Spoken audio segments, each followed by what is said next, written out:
ಜಿಲ್ಲೆ ಚನ್ನಪಟ್ಟಣ ನಗರದ ನಗರಸಭೆ ವ್ಯಾಪ್ತಿಯ ಕುಡಿಯುವ ನೀರಿನ ಕಟ್ಟೆ ಅವ್ಯವಸ್ಥೆಯ ಬಗ್ಗೆ ಜಿಲ್ಲೆಯ ಜನರ ನಾಡಿ ಮಿಡಿತ ಸಂಗ್ರಾಮ ಟಿವಿಯಲ್ಲಿ ಪ್ರಸಾರವಾಗುತ್ತಿದ್ದಂತೆ ಎಚ್ಚೆತ್ತ ಚನ್ನಪಟ್ಟಣ ನಗರಸಭೆ ಆಡಳಿತ ಅಲರ್ಟ್ ಆಗಿ ತಮ್ಮ ಕರ್ತವ್ಯ ಪಾಲನೆಯಲ್ಲಿ ನಿರತರಾಗಿರುವುದು ಶ್ಲಾಘನೀಯವಾಗಿದೆ.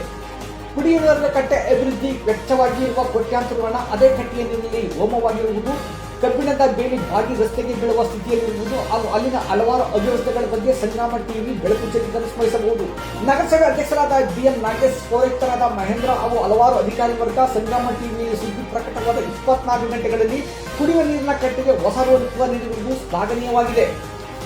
ಸ್ಥಳಕ್ಕೆ ಖುದ್ದು ಭೇಟಿ ನೀಡಿದ ಅಧ್ಯಕ್ಷರು, ಪೌರಾಯುಕ್ತರು, ಪರಿಸರ ಅಭಿಯಂತರು, ಆರೋಗ್ಯ ನಿರೀಕ್ಷಕರು, ಇಂಜಿನಿಯರ್ಗಳ ನೇತೃತ್ವದಲ್ಲಿ 15ಕ್ಕೂ ಹೆಚ್ಚು ಪೌರ ಕಾರ್ಮಿಕರು ಹಲವಾರು ತಾಸುಗಳು ಅವ್ಯವಸ್ಥೆಯಿಂದ ಕೂಡಿದ ಕುಡಿಯುವ ನೀರಿನ ಕಟ್ಟೆಗೆ ಒಂದು ಹೊಸ ಆಯಾಮ ನೀಡಿದ್ದು ಪ್ರಶಂಸನೀಯ ವಿಚಾರ ಎಂದರೆ ಟಿಪ್ಪಣಿಯಿಲ್ಲ. ಪ್ರಾಧಿಕಾರದಿಂದ ಅಭಿವೃದ್ಧಿಗೊಂಡ ಸಂದರ್ಭದಲ್ಲಿ ಕುಡಿಯುವ ನೀರಿನ ಕಟ್ಟೆಯ ಪಾರ್ಕ್ನ ಯಥಾಸ್ಥಿತಿ ಕಾಪಾಡಿ ಮತ್ತೆ ಆಧುನಿಕ ಸ್ಪರ್ಶ ನೀಡಲು ಮುಂದಾಗಿರುವ ನಗರಸಭೆ ಆಡಳಿತಕ್ಕೆ ನಗರದ ನಾಗರಿಕರ ಪರವಾಗಿ ಸಂಗ್ರಾಮ ಟಿವಿ ಕೃತಜ್ಞತೆ ಅರ್ಪಿಸುತ್ತದೆ.